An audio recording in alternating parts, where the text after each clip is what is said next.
அனைவருக்கும் வணக்கம். நம்ம செய்ய போகிறது பருப்பு சாதம். அதுக்கு வந்து கடலை எண்ணெய் வச்சுருக்கோம் பாருங்கள். ஆயில் வச்சுட்டு அதில் கடுகு,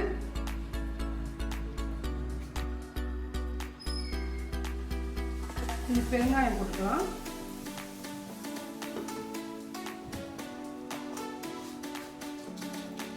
கடுகு ஒரு 1/2 ஸ்பூனு,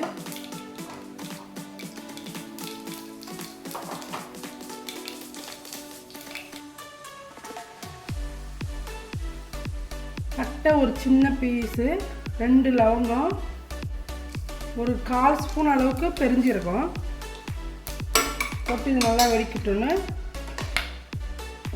சின்ன வெங்காயம் ஒரு 10 அளவுக்கு பாருங்க அதிலே போட்டுக்கணும்.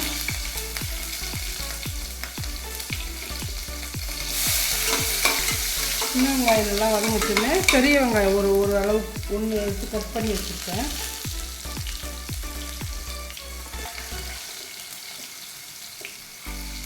ஒரு கிளாஸ்ன்றதால இவ்வளோ தான் இஞ்சி போடணும்.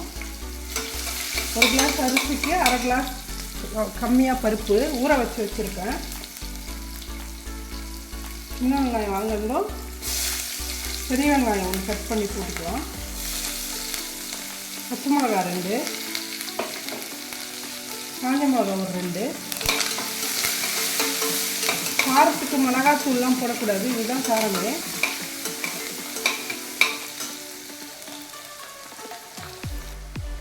இதில் ஒரு தக்காளி கட் பண்ணிவிட்டு இதில் கொஞ்சம் உப்பும் போட்டுக்கலாம். வதங்கிறதுக்கு கொஞ்சமாக மஞ்சள் பொடி போட்டுக்கலாம். நல்லா வதங்கட்டும். தக்காளி வெங்காயம் எல்லாமே நல்லா பேஸ்ட்டாக வதங்கணும். ஒரு 4 பல் பூண்டு, ஒரு 1/2 ஸ்பூன் ஜீரகம், கூட வந்து ஒரு 2 கொத்து கருவேப்பிலை அதையும் போட்டு நல்லா இடிச்சுக்கணும்.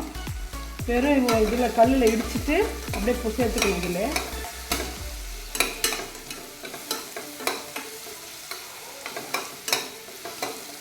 பாருங்கள், இன்னும் நல்லா வதங்கணும். நல்லா வதங்கினா நல்லா டேஸ்ட் நல்லாயிருக்கும்.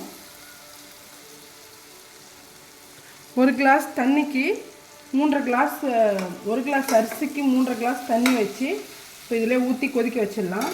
உப்பெல்லாம் இதிலே பார்த்துக்கலாம். தண்ணி நல்லா கொதிக்கிட்டோன்னு பருப்பும் அரிசியும் போட்டுக்கலாம். தண்ணி நல்லா கொதிக்கிட்டோம். இந்த டைமில் நம்ம நெய் ஒரு ஸ்பூன் ஆட் பண்ணிக்கலாம். டேஸ்ட் நல்லாயிருக்கும் பருப்பு சாப்பிட்டு.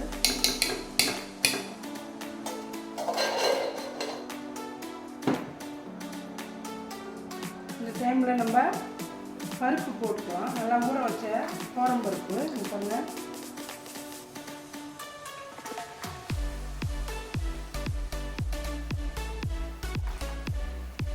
பருப்பு போட்டோடனே தண்ணி கொதிச்சதும் அரிசியும் போட்டுருவோம். இப்படி போட்டுட்டு ஒரு 2 விசில் வைக்கலாம்.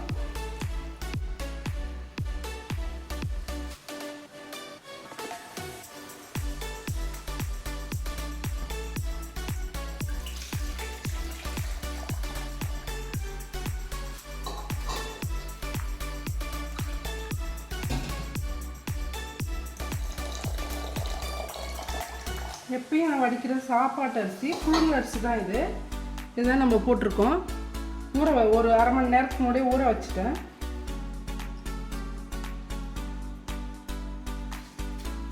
இதையும் போட்டுட்டு உப்பு பார்த்துட்டு நம்ம மூடிட்டு விசில் வர வரைக்கும் வெயிட் பண்ணணும். ஊற வச்சா டக்குன்னு வெந்துடும் பருப்பு, அதனால தான் ஊற வைக்கிறது.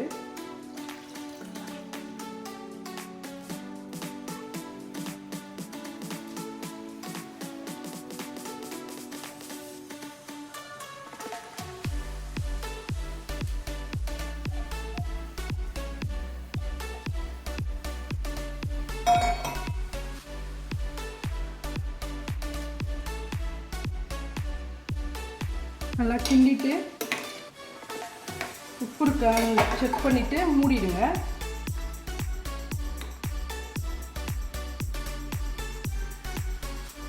உப்பு கரெக்டாக இருக்குது.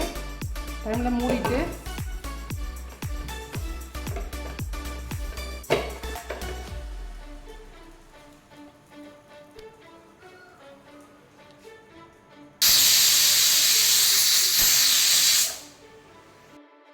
சுவையான பருப்பு சாதம் ரெடி ஆகிடுச்சு பாருங்கள். இந்த வீடியோ பிடிச்சிருந்தா லைக் பண்ணுங்கள், ஷேர் பண்ணுங்கள், கமெண்ட் பண்ணுங்கள், சப்ஸ்கிரைப் பண்ண மறக்காதீங்க. நன்றி.